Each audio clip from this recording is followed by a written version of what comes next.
Okay, third graders, we are going to practice counting by tens and hundreds to prepare us for rounding to the nearest 10 and 100. You've done this many times in class.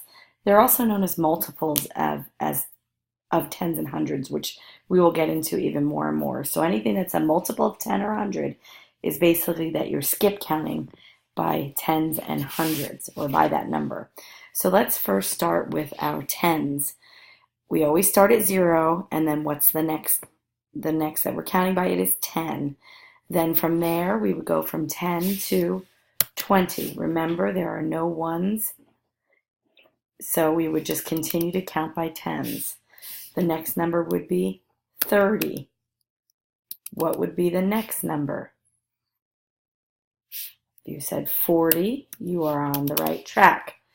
0, 10, 20, 30, 40. And then we have 50, which is great. Moving on to 60. Excellent. You've skip counted many times in class by tens. 0, 10, 20, 30, 40, 50, 60, 70. Then we have 80. Then we have 90. Again, there are still no ones in the tens place. And finally, we could say that 100 is a multiple of 10 because there are 10 tens in 100. So then we can move on to counting by hundreds. It is similar to counting by tens, but we would start with 0, and then our first 100 would be 100. Notice that there are no tens and no ones, just counting by 100s. If you have 1 0 up here in your tens when you're counting by tens, but here you would have 2 zeros to show that it's hundreds.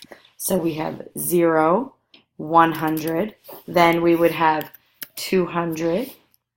After we would have, what do you think? If you were thinking 300, you are correct. Next, we would have 400. Then 500, you're on the right track. 600. Then we would have 700. Then we would have 800.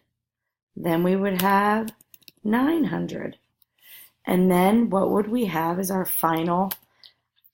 What comes after 900? Is this still a multiple of 100? Yes, it's still skip counting by 100. The next 100 would be 1,000. So we are going to think about this as we move into rounding. We are going to think about what numbers fall in between these numbers. This will help you with the skill that you're learning with rounding, something that you know already. So I'm glad that you watched this video, and you can keep practicing counting by tens and counting by hundreds.